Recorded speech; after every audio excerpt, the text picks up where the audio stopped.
National park સોસાયટીનું રસ્તાનું લોકાર્પણ કરવામાં આવ્યું। આજરોજ વોર્ડ નંબર 1માં બાયપાસ ચોકડી પાસે આવેલ નેશનલ પાર્ક સોસાયટીમાં મસ્જિદ તરફ જવાના રસ્તાનું લોકાર્પણ વોર્ડ નંબર 1ના કાઉન્સિલર સલીમભાઈ અમદાવાદી અને તેમની ટીમ દ્વારા કરવામાં આવ્યું હતું। આ લોકાર્પણ દરમિયાન વોર્ડ નંબર 1ના નગરસેવક સલીમભાઈ હેમેન્દ્રભાઈ કોઠીવાલા, ઝુલ્ફિકારભાઈ રાજ, સોસાયટીના પ્રમુખો અબ્દુલભાઈ કામથી, સામાજિક આગેવાન જાવેદભાઈ પટેલ, ઇબ્રાહીમભાઈ કલકાલ અને સોસાયટીના આગેવાન બસીરભાઈ, ઇરફાનભાઈ બોક્સર, રફીકભાઈ સોસાયટીના આગેવાનો અને મહિલાઓ હાજર રહ્યા।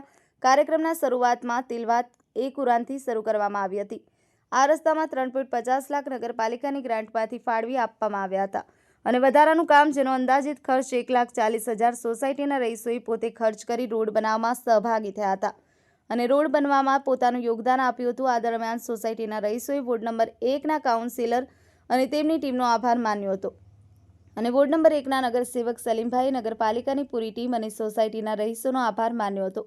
અઝર પઠાણ, ગુજરાત અદ્ભુત ન્યૂઝ ગુજરાતી, ભરૂચ। આજ રોજ નેશનલ પાર્ક સોસાયટીમાં નગરપાલિકાની 23-24ની ગ્રાન્ટમાંથી બ્લોકનું કામ પૂર્ણ કરવામાં આવ્યું છે। આ તકે નગરપાલિકાના અમારા સાથી સભ્યો, આ વિસ્તારના પ્રમુખશ્રીઓ, સોસાયટીના આગેવાનો બસીરભાઈ, રફીકભાઈ, તમામ આગેવાનો હાજર રહ્યા છે। 3.5 લાખ રૂપિયાનું એક કામ આજે બ્લોકનું મસ્જિદના રસ્તાનું ઉત્પાદન કર્યું છે। સાથે સાથે આ જ ફરિયાના લોકોએ ચાલુ કામમાં 1,40,000 રૂપિયા ખર્ચી અને જે બાકી દિવાલથી દિવાલનું કામ હતું તે પણ પૂરું કર્યું છે। તો આ તકે સોસાયટીના અને ફરિયાના આગેવાનોનો આપણે આભાર માનીએ કે આવા સારા કામમાં પોતે સહકાર દઈને જે કામ સુંદર દેખાવું જોઈએ એ રીતનું કામ પૂર્ણ કર્યું।